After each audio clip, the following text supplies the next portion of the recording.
Hello, this is Dr. Jeff Tarrant, Director of the NeuroMeditation Institute. And in this lesson, we're going to be looking at the quiet mind style of neuromeditation. This is the stereotype of meditation, that somehow you're supposed to sit down and the mind miraculously becomes empty of all thoughts. If you've ever tried to meditate, you know that that's not likely to be what happens. In fact, for many people, they sit down and they try to push their thoughts out and the mind just gets busier. It's almost like it rebels. It just becomes filled with additional thoughts. So for us, it's important to consider what are some strategies that we can use to help people find this state. You know, the old style of Zen meditation, for example, is largely based on simply sitting until you figure out how to enter this state. Just keep sitting. And I can appreciate that tradition. I had training in Zen meditation.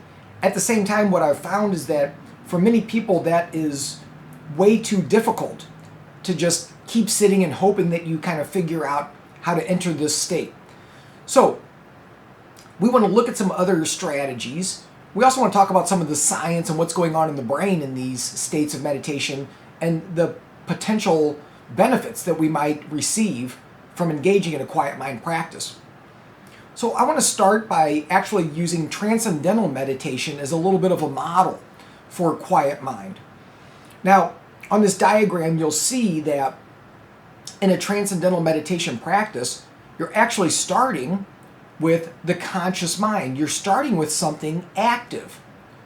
And usually it's a mantra.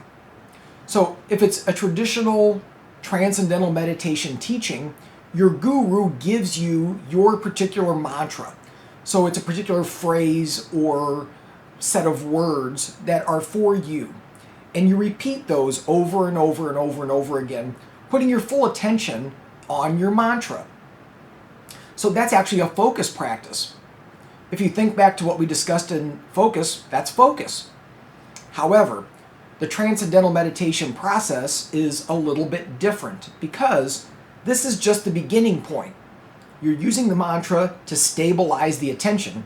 As the meditation progresses, you let that internal mantra get quieter and quieter and quieter until the mantra actually disappears, at which point you enter this state of quietude, spacious awareness, nothingness. That's the transcendent part of the meditation. So it's really clever because they are starting with one thing, the mantra, and then slowly taking that away. So if you start with one and you subtract one, you end up at zero. This is why it's quiet. So they have a process to help you get there. Now, what's going on in the brain during these types of practices? Most of the research looking at brain patterns with quiet mind styles is going to be looking at things like Transcendental Meditation and Zen. Those are the two stereotypical meditation styles that fit in this category. And they actually have very similar brainwave patterns. So what you will consistently see is increased slow alpha. I'm calling it low alpha on this slide. You'll often see it called alpha 1. It's the lower part of the alpha frequencies, so 8 to 10 hertz. So this is just above theta. So theta is a slow brainwave we talked about earlier. So consistently you're seeing this increase of slow brainwave activity. Now that was with TM. You also see it with Zen. So if you look at the second bullet, Zen practices result in increased alpha power, so the alpha is going up, a slowing of the alpha frequency, I'll talk about that in a moment, and alpha activity spreading frontally. So alpha normally hangs out in the back of the head. So you're seeing it increase there, but then also kind of taking over and moving all the way to the front. So if you are decreasing the frequency of alpha, what that means is, for most of us, our peak of alpha is at about 10 hertz.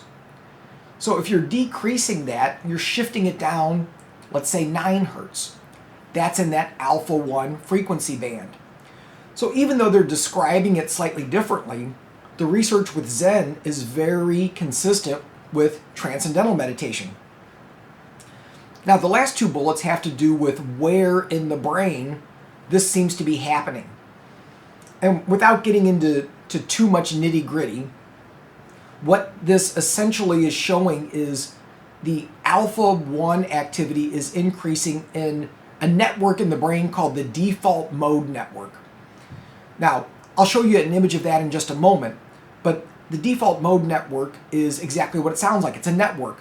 There are several regions of the brain working together to essentially create your sense of self. This is the default mode network. It becomes active when you're thinking about yourself. So if you're thinking about your plans for the future, if you're thinking about your to-do list, if you're thinking about being hungry, all of those things have to do with you thinking about yourself. And it's interesting that this network is called the default mode network because it's our default mode. If we're not doing something else, we're thinking about ourselves. It's just kind of how the brain works. And again, as you've probably picked up from some of the other lessons, the more the default mode network is activated, that's usually going to be problematic. The more we think about ourselves, it very often leads to anxiety and depression. So when you increase all of this alpha activity, essentially what you're doing is slowing down the default mode network. A lot of alpha is associated with more of a quiet internal state, which makes sense. So you're quieting down all of that selfing. So selfing is a word you often hear associated with meditation, where we are actively creating our sense of self. You can decrease that process where everything becomes quiet, open, empty, which then allows the opportunity for something new to happen. So what are some of the benefits of quiet mind meditation? Again, most of the research is going to be with TM or Zen, and there's actually over 350 articles that have been published looking at the impact of these different meditation styles on a whole range of mental health concerns. And it's interesting because you tend to see that they help with just about everything.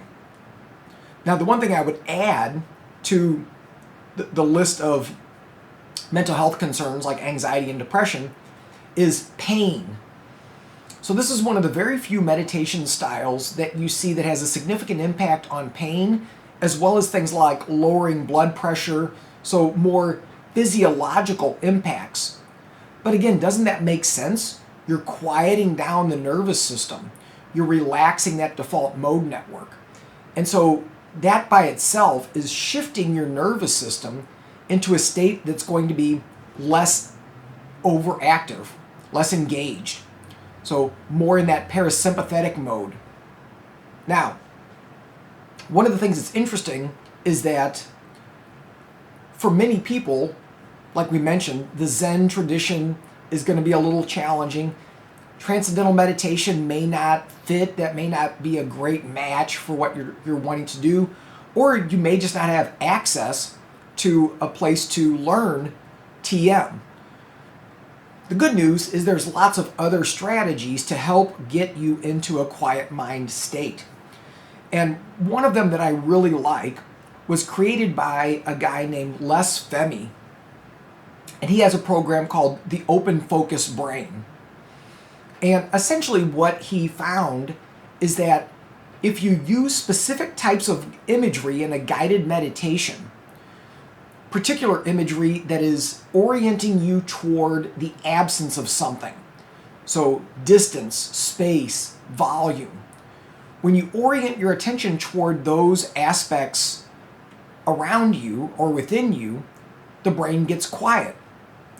It's a little bit like the Transcendental Meditation where you focus on one thing and take it away. So if you're focusing on the absence of something, the brain gets quiet. So this was the brilliance of Les Femi's approach. So on this slide that's up at the moment, you can see a few examples of the types of guidance that he might offer in one of his meditations. So saying things like, can you imagine the distance between the eyes? Okay. So if you pause and you think about that and you try to tune into that, the distance between the eyes. Now you can get kind of cognitive about it, trying to figure out the distance. You can also feel into that experience. Can you feel the distance between the eyes? And if you really tune into it, you can. But what are you paying attention to? There's nothing there. So you're putting your attention on nothing. When you put your attention on nothing, the brain gets quiet. Really clever.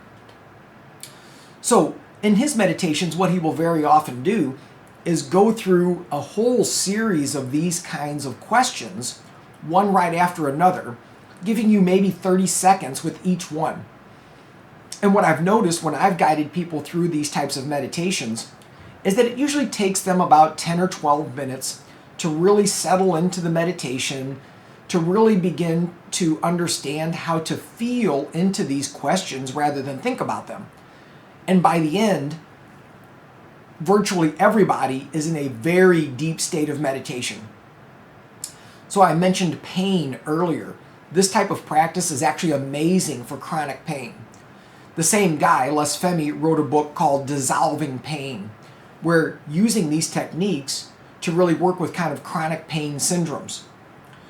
So this is one approach that's outside of kind of the traditional realms of meditation. And you can use this in a lot of different ways, focusing on the absence of something. So you can use it in these examples we just gave.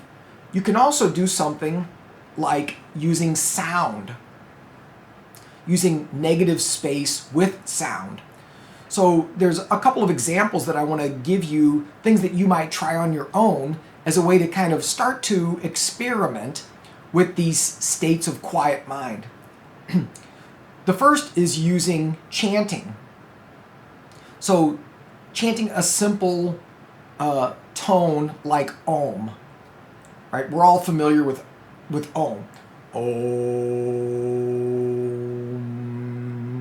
Doesn't have to be Om, it could be anything.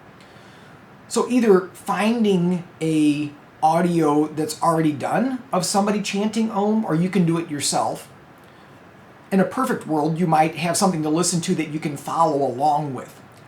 And the idea is that as you're chanting Om, or you're following along with them chanting, putting your full attention into that sound and that vibration. And what you might notice is that the sound and the vibration actually completely fill your brain in that moment. It's actually hard to think when you are actively chanting.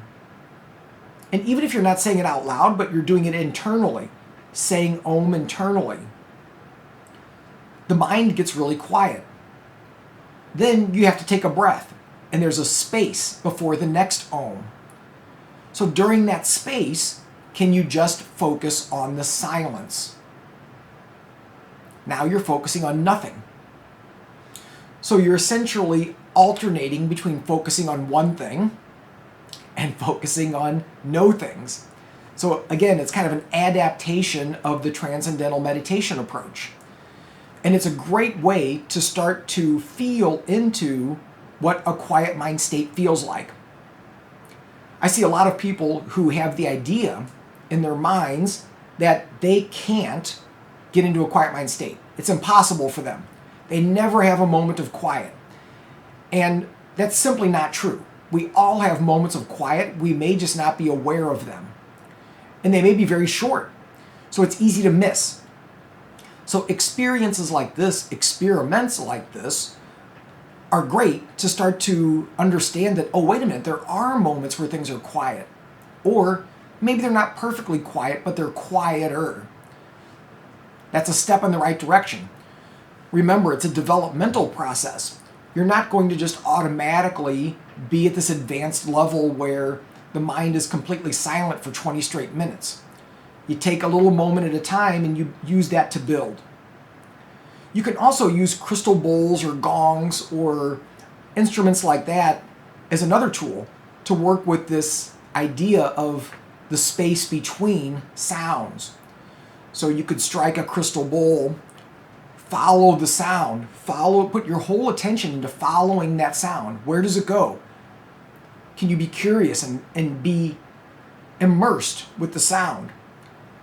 And then when the sound stops, listen to the silence. Be fully immersed in the silence. And then strike the bowl again.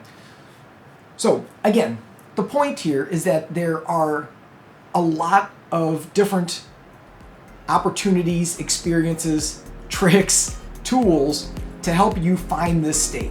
So you don't have to just sit and hope that it happens over the course of several years. We can help you find a simpler solution.